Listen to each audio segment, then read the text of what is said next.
So I've been playing Drag and Drive, or is it Drag X Drive, or Drag Drive? Who cares? I'm gonna call it Drag and Drive, but I wanted to give my thoughts on it after playing the full game, and I also wanted to discuss the negativity surrounding the game. Yeah, I know I'm gonna talk about the silly internet people again, but I just wanted to get some things off of my chest and kinda talk about my thoughts on the whole situation. But my thoughts on the game are pretty neutral, I would say. I'm having fun with the game, but I do feel like it is underwhelming in some areas. So my positives are that the gameplay formula is actually really fun, especially when you get used to the controls. I feel like moving around is actually surprisingly intuitive, just like I said in my previous video. And the double mouse controls actually works really well and is an excellent showcase of both the mouse controls and the improved HD rumble. Like, you can actually feel the movement of the wheels in the HD rumble. I know that kind of sounds ridiculous to anyone who hasn't played a Switch 2, but trust me, HD Rumble 2 is actually surprisingly impressive. And you can do a lot of fun tricks. The game is very physics-based, like Mario Kart World, which I really appreciate. We really haven't had a ton of purely physics-based games on the Switch 1, and I'm glad that Nintendo is kind of delving more into that now. I think that's kind of partially a technical showcase of the Switch 2, with that kind of jump to more physics-based games, but I definitely appreciate it here.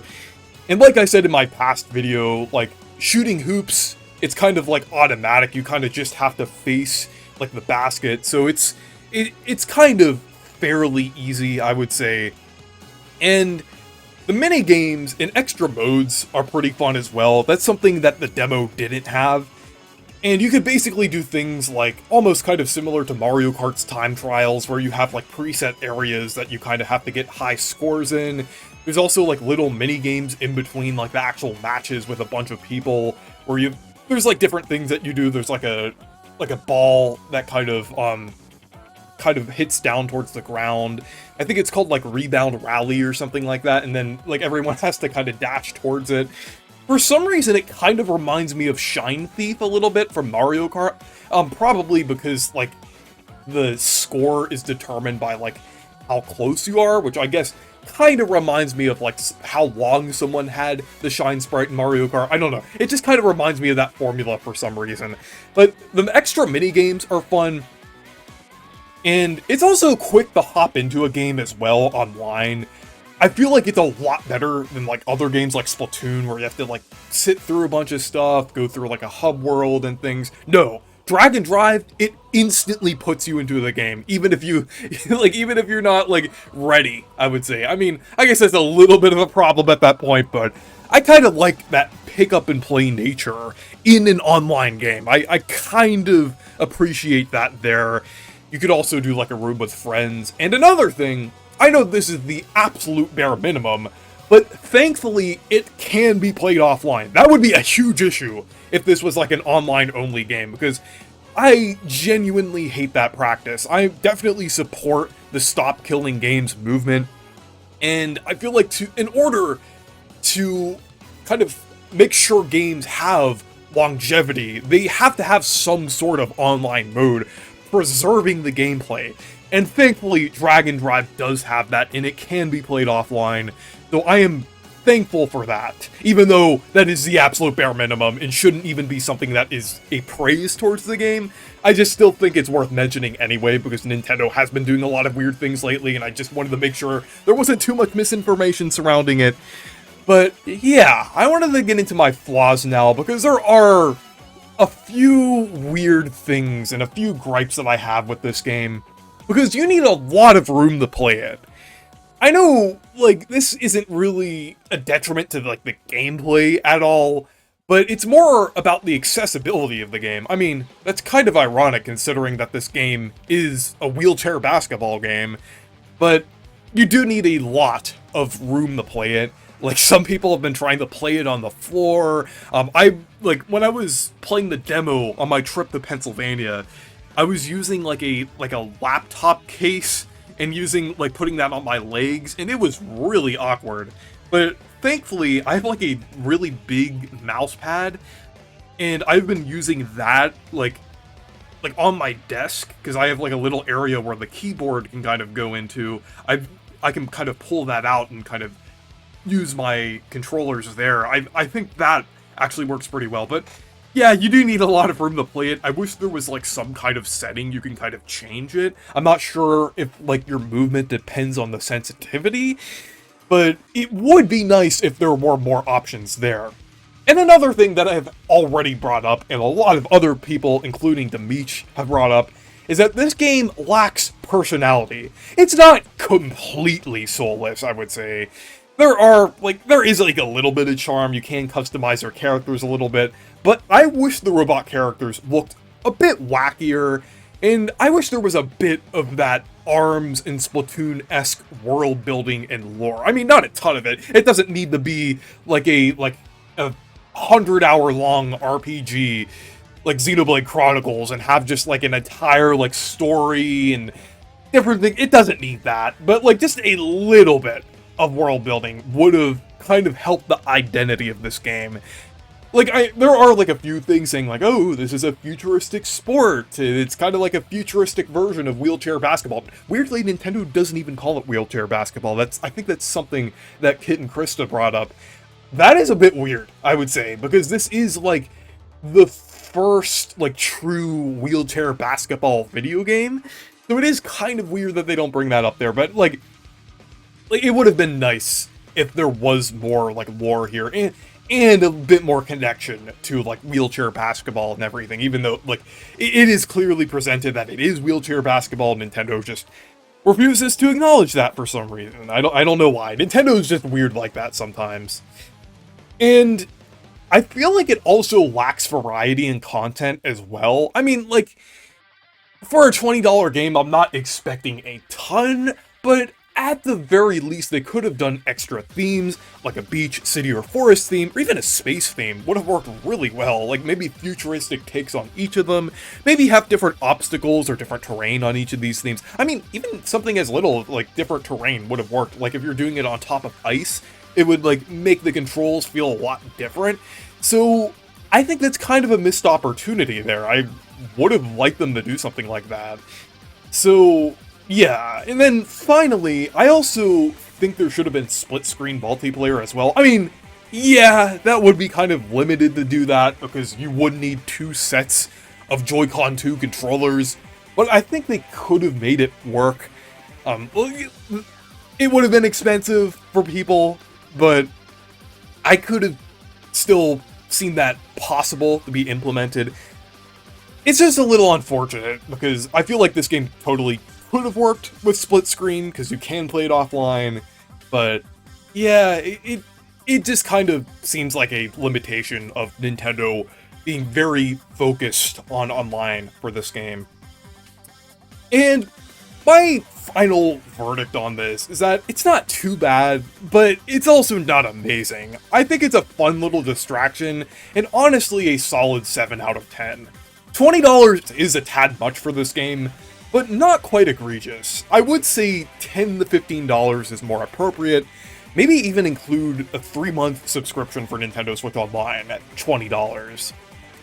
But now I wanted to get into the hate and negativity of this game. I know that I really shouldn't worry about this too much. I really shouldn't worry about what silly people on the internet have to say. But I'm not really gonna lecture people on how they should talk about these games online, because you really can't change people's opinions.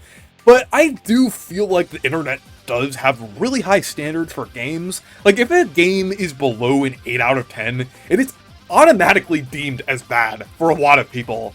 And Drag and Drive isn't even below average in my opinion. I think it's still leagues better than a lot of underwhelming games like Mario Strikers Battle League or Mario Tennis Ultra Smash. Yeah, I know those games are like the bottom of the barrel, but I would say if those games were $20, I still think Drag and Drive would be better than that, just due to, like, the little extra things you can do. It still feels like there is some semblance of content and replayability here, just with how unique the control scheme is. It is, like, very different like from a lot of these other sports games. So it's not as underwhelming.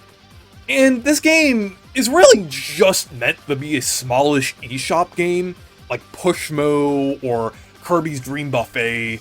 So I really feel like it should be treated as such. I mean, yeah, I do think it's still a little underwhelming even in that regard, but still, I feel like a lot of the hate is overblown for how small this release is meant to be.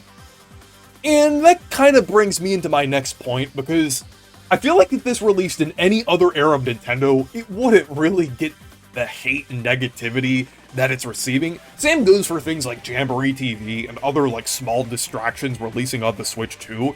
I feel like the fact that people are deeming this game as terrible is because of all of the negativity surrounding the Switch 2.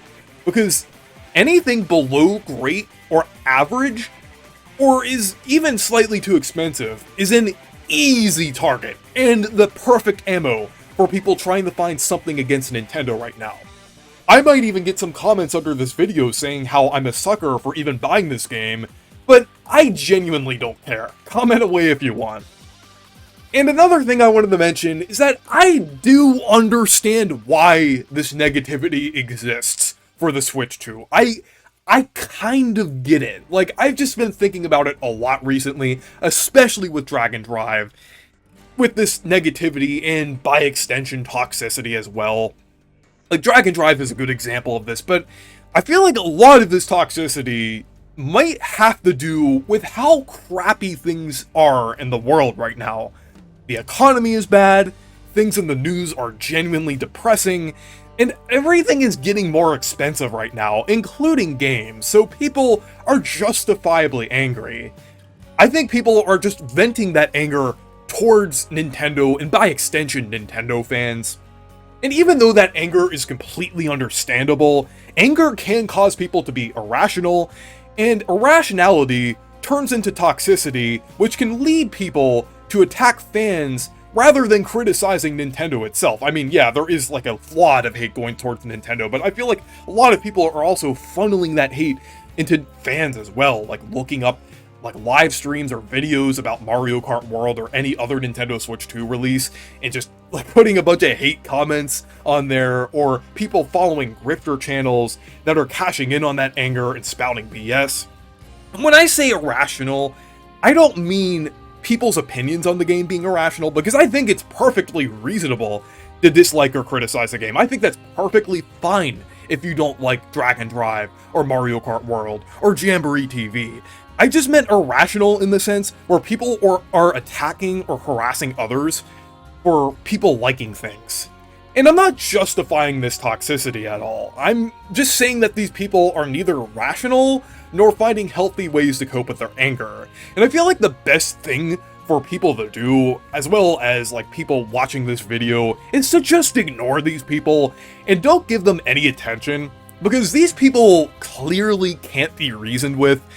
I've tried to lecture people in the past with my "it's hard to be a neutral Nintendo fan" video, but it really doesn't amount to much when you just realize people aren't gonna change their opinions. People are just kind of set on how they feel, especially with how strong anger can be as an emotion.